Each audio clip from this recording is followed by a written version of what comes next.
Hola, continuando con el curso, hoy vamos a ver lo que específicamente es la simulación, pero de manera aún más general, sin ahondar mucho en los detalles. Pero antes vamos a comenzar con lo que es los inicios de la simulación. Y los primeros en estudiar la simulación fue el estadístico químico William Gosset, a finales del siglo XIX y principios del siglo XX. Gosset trabajaba en el departamento experimental de la cervecería Guinness. Él hacía estudios sobre la calidad de la cebada en esta cervecería. Sin embargo, dicha empresa le tenía prohibido publicar sus resultados.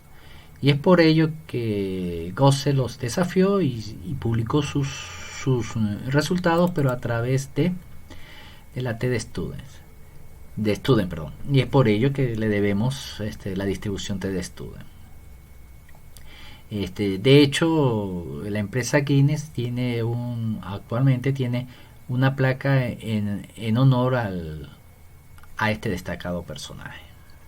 Posteriormente, en los años 40, y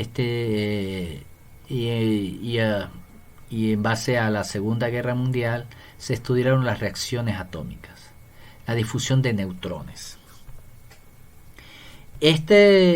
Esta difusión y este estudio de difusión de neutrones era para estudiar concretamente la fisión nuclear. Este proceso consiste en que un neutrón golpea un átomo radiactivo, generalmente uranio, y al ser golpeado por el neutrón, se divide y genera más más neutrones. Estos neutrones vuelven a chocar con otros átomos y se vuelven a dividir y vuelven a generar, y es lo que se llama una reacción en cadena. Como ya se mencionó, esto lo estudió Enrico Fermi, pero posteriormente John von Neumann y Stanislaw Ulam fueron los que desarrollaron de manera más metódica, más concisa estas simulaciones. De hecho, este aparato que está aquí fue diseñado por Enrico Fermi y es un computador analógico, el cual es un carrito que rueda sobre una hoja de papel y describe las trayectorias de los neutrones. Y este aparatico lo llamaron el Fermiat, y fue, por decirlo así, uno de los primeros computadores creados. Ahora vamos a recordar un poco lo que es simular. Esto implica crear un modelo que aproxima cierto aspecto de un sistema real. Y real entre comillas porque el sistema puede existir o no. Y que permita generar historias artificiales del sistema y así ser comprendido, estudiado y dar luces, aproximaciones sobre sus efectos. Aquí tenemos un pequeño esquema sobre cómo es simular. Aquí tenemos una cordillera, un árbol, un río, y el modelado consiste en separar las partes. Aquí tenemos la cordillera, el ave, el río y el árbol, y ver cómo se interconectan,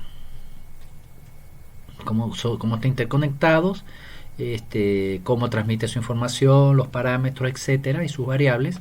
Y después de tener el modelo, traducirlo en un lenguaje de tal manera que la máquina pueda ser procesado, pueda ser entendido, que la máquina pueda ser representado a través de una máquina y hacer cálculos sobre y esto es lo que se denomina simulación.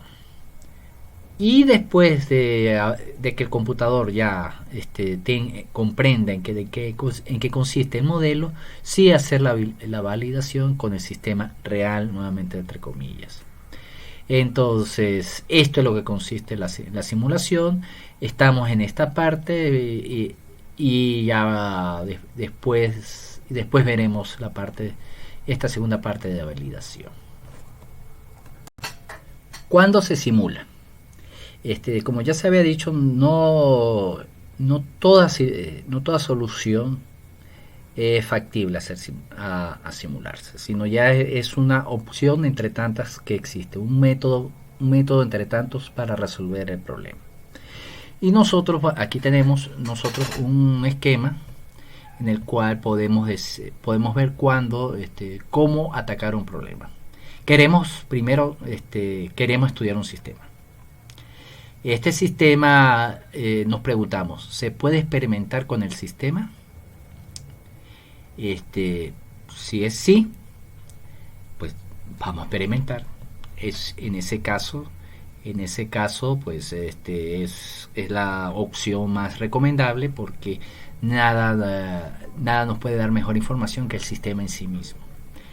En el caso de que no se pueda experimentar con el sistema, hay que construir un modelo. Entonces, después de construir un modelo, tenemos que preguntarnos, ¿el modelo es matemático? Si es sí, vemos si tiene una solución analítica. Si es no, tenemos que ir al laboratorio a experimentar. Es decir, aquí se dijo que había que experimentar con el sistema en sí. Ahora, si no se puede experimentar con el sistema, hay que crear un experimento en el laboratorio para tratar de sacar información relevante al sistema en estudio.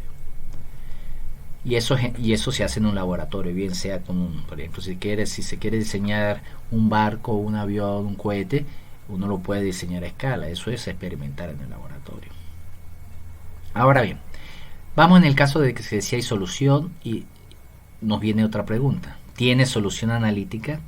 Si tiene solución analítica, lo resolvemos y encontramos toda la información del modelo y la comparamos con el sistema. Sencillamente resolvemos la ecuación diferencial, el algoritmo, si hacemos las aproximaciones necesarias que haya que hacer. Ahora, si no tiene solución analítica, simular en el computador es la opción que nos queda.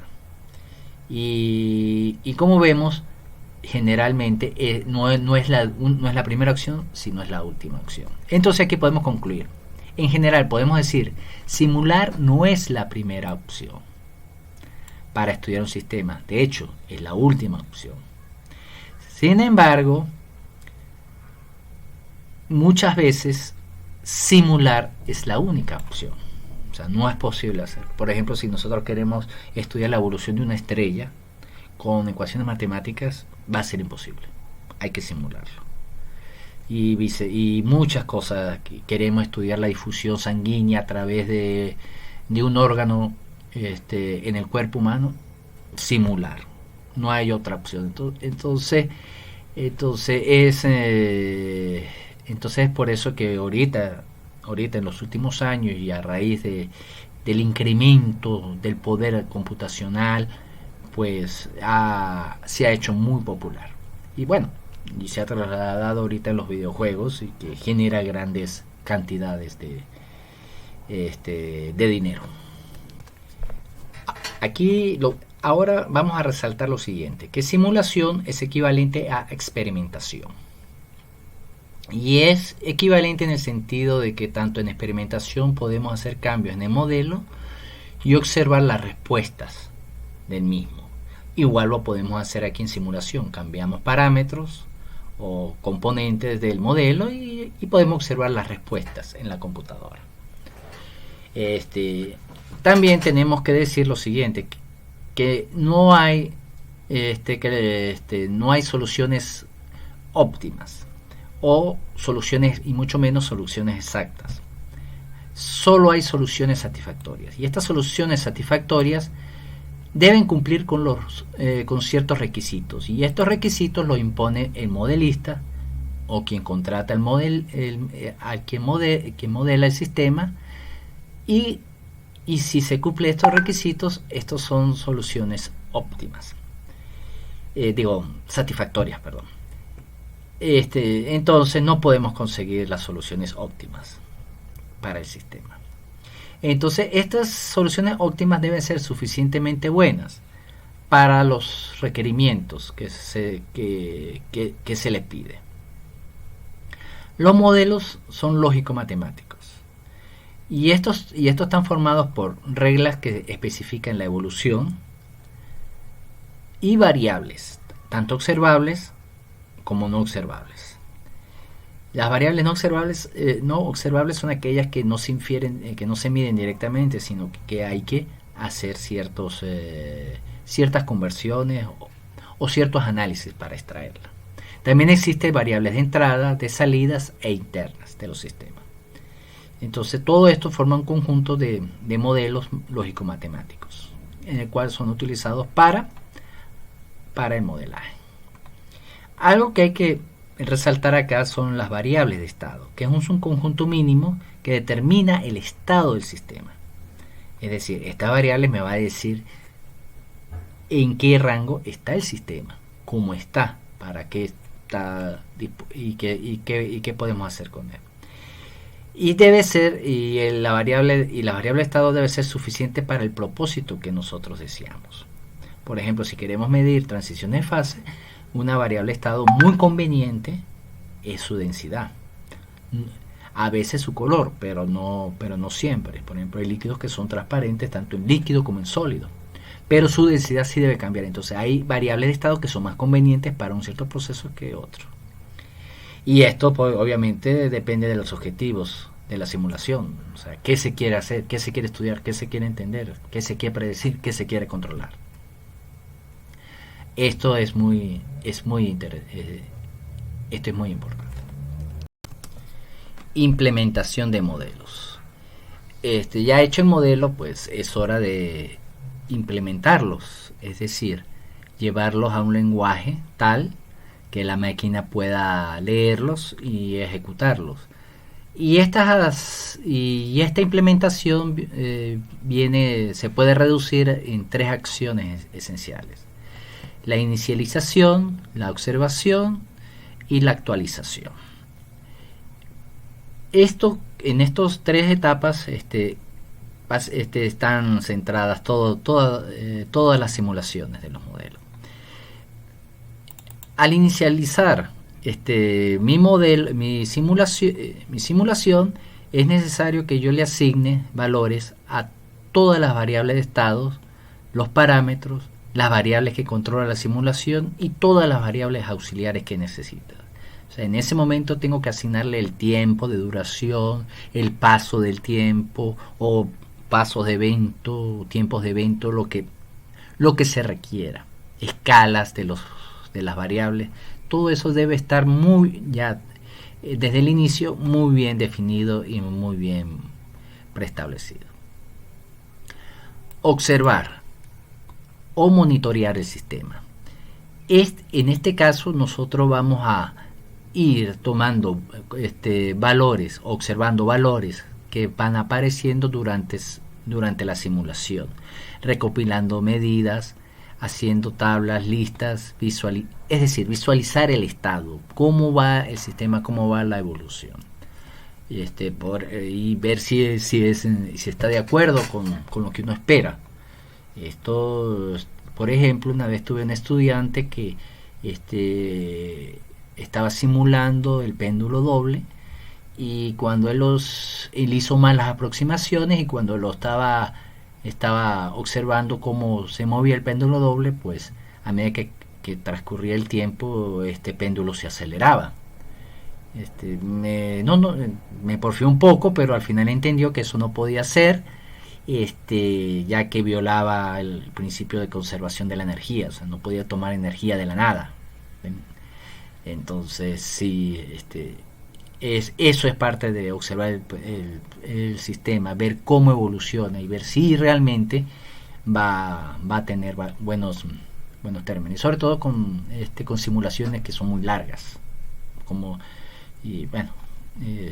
ahí hay simulaciones extremadamente largas, como las de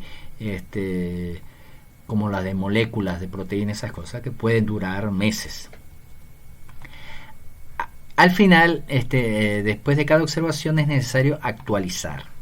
Es decir, Ejecutar las reglas para observar cómo han cambiado mis variables de estados. Y por cada paso de tiempos. Se observa y se actualiza. En eso consiste. Otra cosa que hay que resaltar es el nivel de detalle apropiado. Un nivel de detalle inapropiado del modelo es aquel que el modelo tiene menos detalle que su implementación. Eso quiere decir lo siguiente. Uno está simulando y para que funcione nuestra simulación tenemos que darle información adicional, detalles del sistema. Uno empieza la simulación, no me faltó esto, hay que agregarle esto, sigue corriendo, no me faltó esto, hay que agregarle eso. Eso no se hace, es una muy mala técnica de simulación, y eso quiere decir que el modelo no recoge todo lo necesario para nuestra descripción del sistema. Otra cosa es que no debe revertirse los supuestos, o sea, que uno en plena simulación, no, pero voy a obviar esto, no, pero voy a agregar esto, no era necesario, no, pero esto lo voy a cambiar. No, todas estas cosas tienen que estar ya definidas en el modelo, de tal manera que cuando uno termine el modelo solo sea de correr. Y esto es muy buena técnica para hacer simulaciones y es necesario tenerlas presentes. Antes de implementar un modelo debemos tener lo siguiente. Debemos primero validar hasta donde nos sea posible. Esto es importante validar porque toda simulación está bajo sospecha, es decir, siempre hay que dudar de ella. Entonces uno tiene que validar nuestro modelo usando un modelo analítico simplificado, por supuesto. Es decir, nosotros podemos hacer ciertas consideraciones en el modelo de tal manera que que logre tener las propiedades de un modelo que pueda ser resuelto analíticamente y compararlos. También podemos hacer mediciones y comparar con los valores que nos arroja el modelo o con intuición, como por ejemplo de que la energía no puede incrementarse por sí sola. Allí uno puede hacer validación de nuestro modelo. Escoger el lenguaje apropiado. Uno puede escoger lenguaje de simulación como Arena, OpenModelica, Galatea. Lenguajes de propósito general como CAPS para Fortran. También paquetes de simulación como Benzene o RESP. Todo esto pues requiere una mayor complejidad, simpleza, depende del programador y de lo que se quiera alcanzar. Y también depende de qué tan robusto sea, qué tan pesado sea nuestra simulación, y que entonces hay unos lenguajes que son mejores que otros.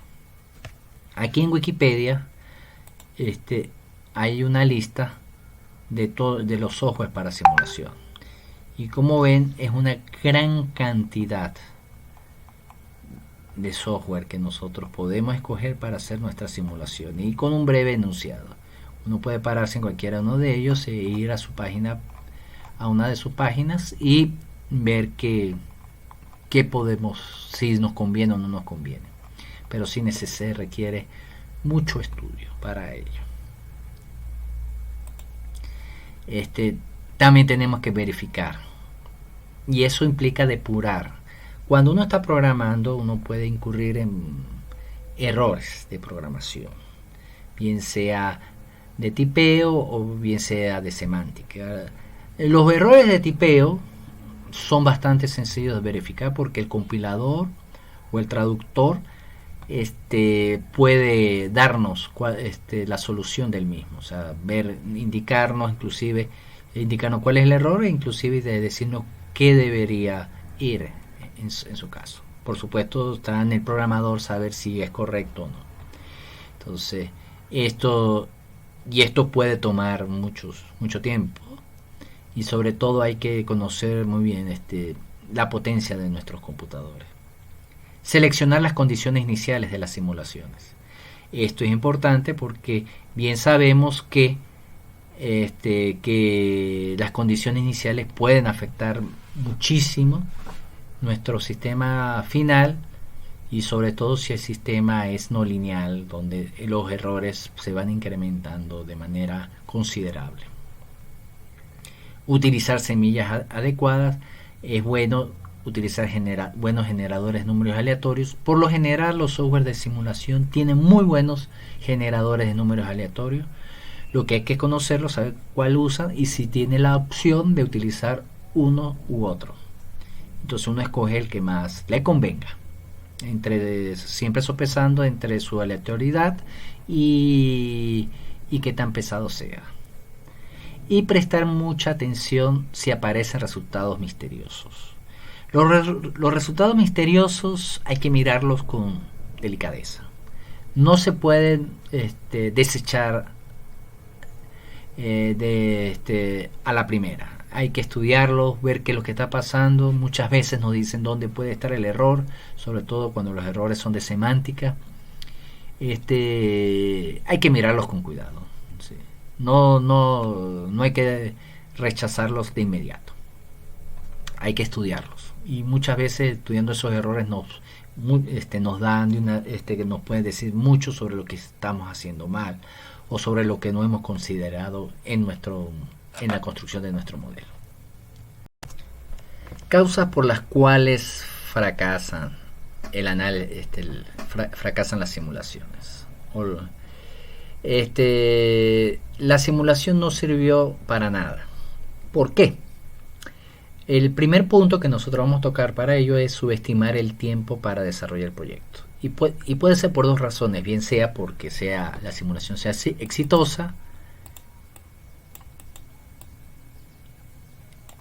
exitosa o no exitosa. Cuando es exitosa, ¿qué es lo que sucede? Que las personas buscan mejorar los resultados. El simulador. Entonces empieza a hacer modificaciones, cambiar parámetros, cambiar de modelo, mejorar el modelo, etcétera, etcétera, y y esas modificaciones pueden abarcar más tiempo del necesario o del tiempo que tiene para desarrollar el proyecto. También en el caso de que no sea exitosa, igual va a modificar el modelo, los parámetros, los algoritmos de tal manera que le funcione el modelo y no pueda encontrar una buena solución en el tiempo estipulado.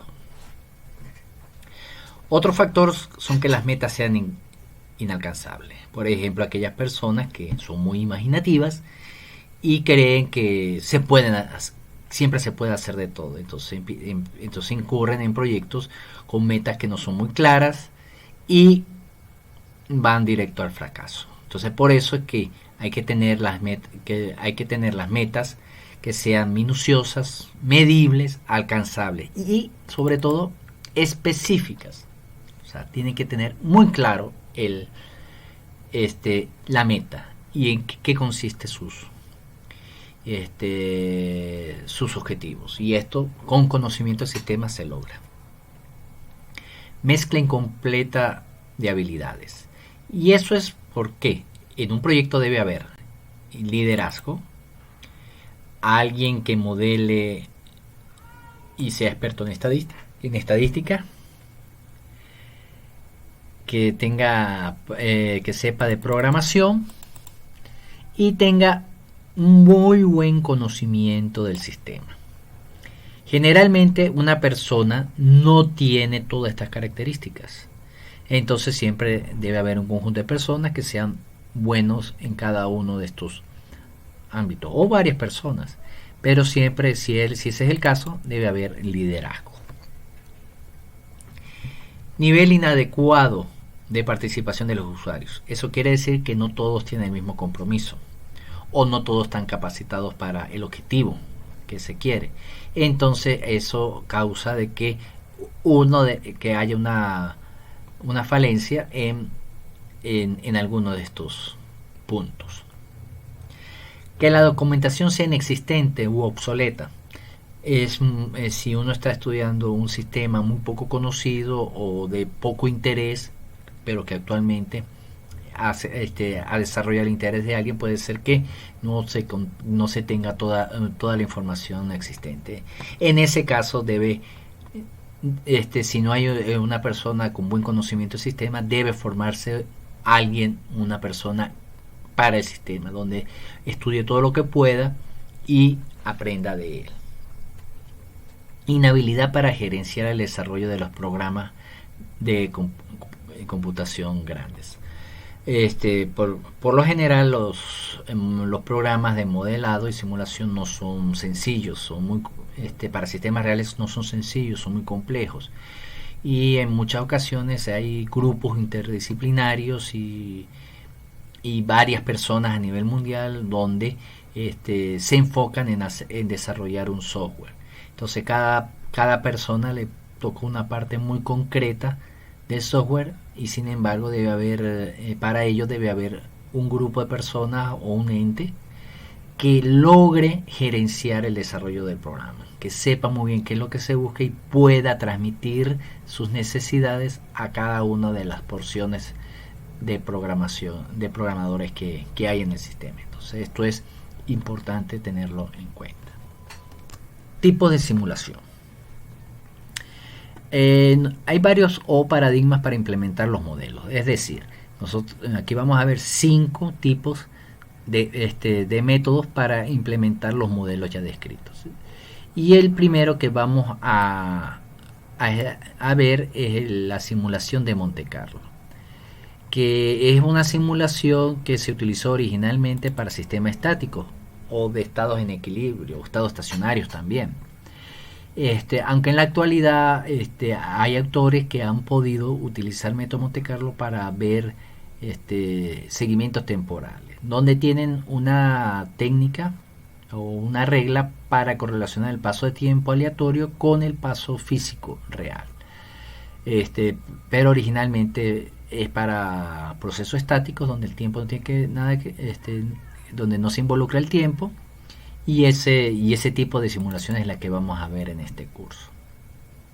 También está la simulación por trazas, donde se usan datos históricos del sistema para simular el comportamiento del modelo. Es decir, nosotros tenemos, por ejemplo, datos climatológicos, el cual se va a ser introducido en un modelo, el cual nos dará los datos climatológicos a futuro. Entonces, incluso puede usarse para hacer validaciones, donde uno introduce una parte de las trazas y después los resultados los compara con la siguiente parte de las trazas, la última parte de las trazas. Entonces se compara los resultados del modelo con esa parte de la traza. La simulación de modelos de espacio constante, donde las variables se calculan en cada tiempo y estos tiempos están separados por intervalos iguales delta t, donde este tiempo es constante. Este tipo de simulación no lo vamos a ver en este curso, ni tampoco simulaciones de modelos continuos, tampoco lo vamos a ver en este curso, sino eso se verá para la segunda parte del curso. La simulación de modelos continuos son variables de estados que son continuas y se resuelven a través de ecuaciones diferenciales discretas o discretizadas y ecuaciones algebraicas. Entonces, pero de estos dos temas los vamos a ver en la segunda parte de este curso. Por último, que sí vamos a verlo en este sistema, es simulación de eventos discretos, donde el estado del sistema cambia solo en momentos específicos del tiempo, cuando ocurre un evento. Es decir, ocurre el evento y el tiempo que tarda de evento a evento, de ocurrir un evento al evento siguiente, es también simulado. Y con eso nosotros logramos pues una reducción en los tiempos de simulación importante. Y esto lo veremos más en detalle en el siguiente tema del curso. Simulación de Monte Carlo. Volvamos otra vez a la historia de este tipo de simulación. Y empezó con Enrico Fermi, que experimentó por primera vez con el método de Monte Carlo en 1930. En 1944, la invención del método se le atribuye a Stanislaw Ulam y a John von Neumann. Ellos realmente se le atribuye el método de Monte Carlo porque le dio ciertas bases estadísticas al mismo. Theodore Harris y Hermann Kahn lograron un desarrollo sistemático del método. Y en 1948 Enrico Fermi, Nicolás Metrópolis y Stanislaw Lem obtuvieron unos resultados satisfactorios, como ya se les mencionó, con el método de Monte Carlo ya propiamente establecido, ya en el mismo año. Usos, muchos, en las ciencias, física, biología, química, ingeniería, ingeniería química, ingeniería eléctrica, ingeniería de todo tipo, todo, cambio climático, computación gráfica, estadística aplicada, inteligencia artificial, diseño, búsqueda, finanza, inclusive en derecho. Se puede tener, puede ser aplicado este tipo de método. Y ya veremos por qué es tan popular. Veamos el ejemplo clásico de Monte Carlo. Vamos a calcular el valor de pi. Tenemos el siguiente sistema. Tenemos un círculo, el cual está dentro de un cuadrado. Este círculo tiene la característica de que podemos definir en el centro el 0. Entonces por un lado del cuadrado o del círculo es 1, menos 1, arriba es 1 y abajo es menos 1. Entonces podemos tener este círculo de radio 1 está circunscrito en un cuadrado de lado 2r. Entonces vamos a dividir el área del círculo sobre el área del cuadrado. Tenemos que el área del círculo es pi r cuadrado y el área del cuadrado es 2 veces r, en este caso porque el lado va a medir 2 veces el radio del círculo, 2 veces r al cuadrado. Haciendo esta operación pues nos va a dar el resultado de pi cuartos o pi sobre 4. ¿En qué consiste el método de Monte Carlo? El método de Monte Carlo va a consistir en que vamos a introducir n valores y aquí vamos a tener n valores desde 10, 100, 1000, 10.000, 100.000, 1.000.000. Entonces para cada vamos a tener n va a variar en estos valores. Este va a ser un contador de el cual me va a decir cuántos que me va a llevar la cuenta de los n pasos que debemos hacer. Entonces aquí va, este es un contador de cuántos puntos van a caer dentro del círculo respecto a los n puntos totales, es decir, vamos a medir los puntos que caen dentro del círculo con respecto a los números totales. Entonces por lo tanto tenemos que inicializar de en 0 porque ya los números totales ya los tenemos acá, que son estos valores de n, y vamos a generar números aleatorios para x y para y que esté entre menos 1 y 1. Para generar los números aleatorios, en la gran mayoría de códigos, el número aleatorio va a estar van a estar entre 0 y 1. Entonces para transformar esos números aleatorios de entre 0 y 1 a menos 1 y 1, se multiplica el número aleatorio por 2, que su máximo va a ser igual a 2, y se le va a restar 1, que cuando el número aleatorio valga 0 va a ser igual a menos 1. Entonces, tanto x como y va a tener valores desde menos 1 a 1. Después calculamos el cuadrado de x y el cuadrado de y. Lo sumamos y vemos si es menor que 1. Si es menor que 1, entonces va a estar dentro del círculo. Y contamos ese punto como que está dentro del círculo y va a estar en el contador de. Al final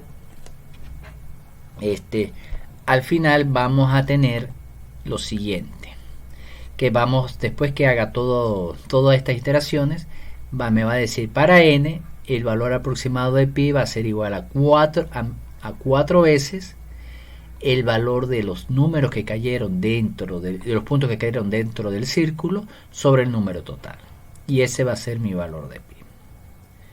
Aquí tenemos ya el programa escrito en C. Aquí tenemos las definiciones de las variables, aquí tenemos los números aleatorios, como se define en C, y aquí sacamos la cuenta y aquí hacemos, contamos el número de puntos que caen dentro del círculo y mandamos a escribir. Para ejecutar este programa en C tenemos que irnos a la consola.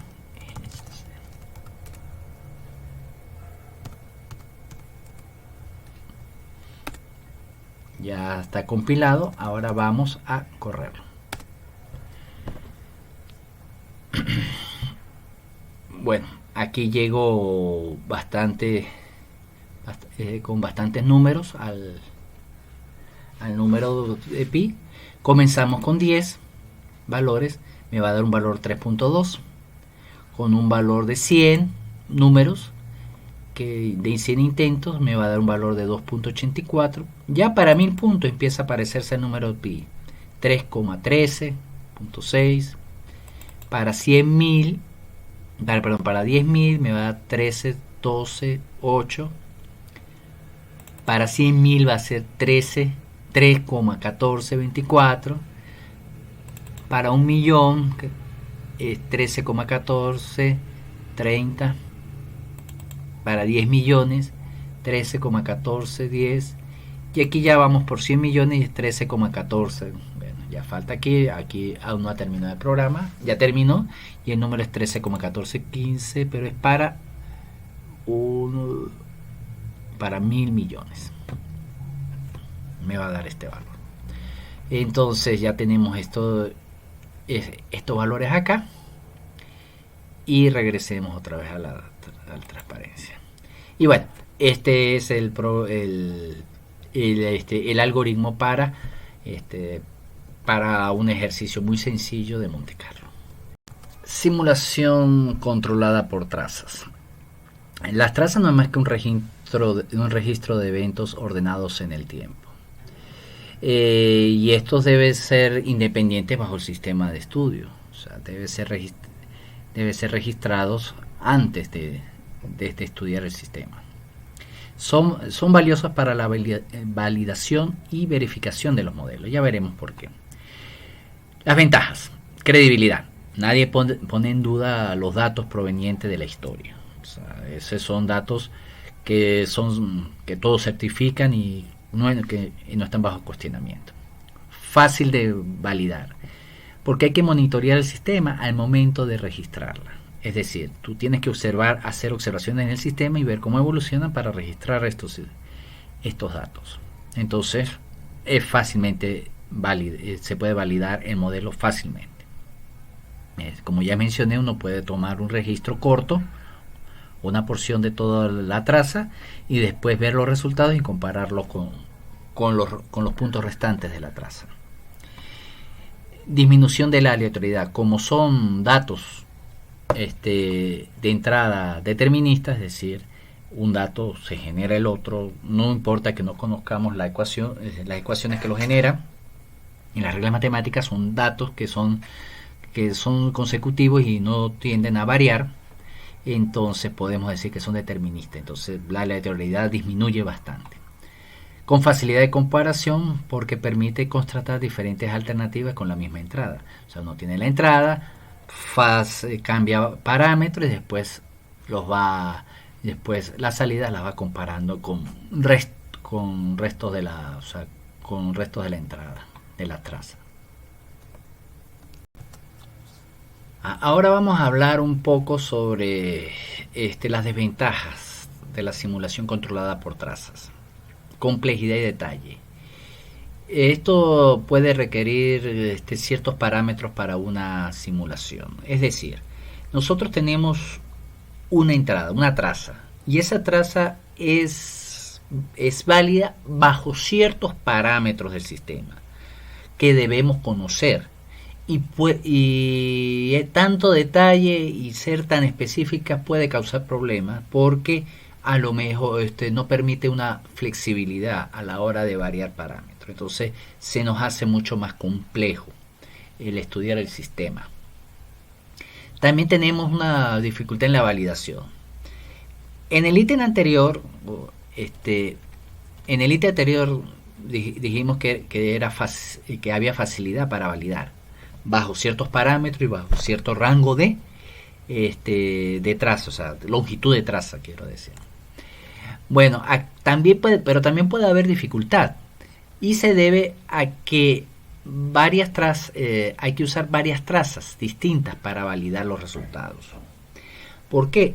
Porque no necesariamente con una sola traza pueda tener toda la verdad. A veces es necesario tener varios valores o varios sistemas, para varios parámetros, varias trazas para varios parámetros y poder hacer una validación.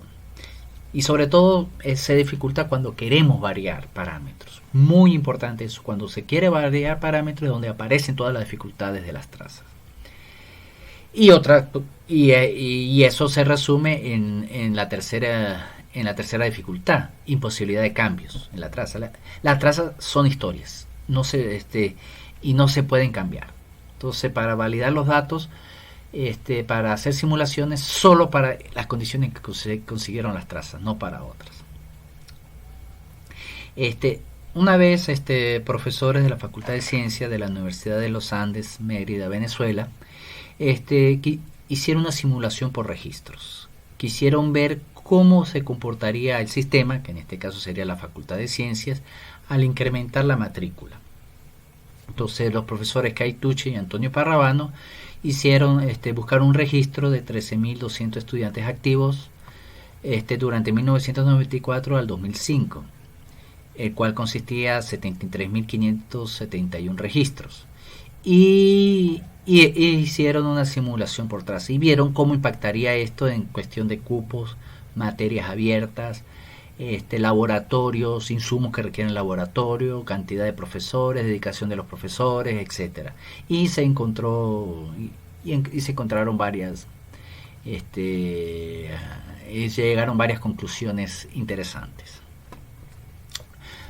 Bueno, esto es todo por este tema. Ya en la próxima clase pues ya pediremos lo que es simulación de eventos discretos más apropiadamente.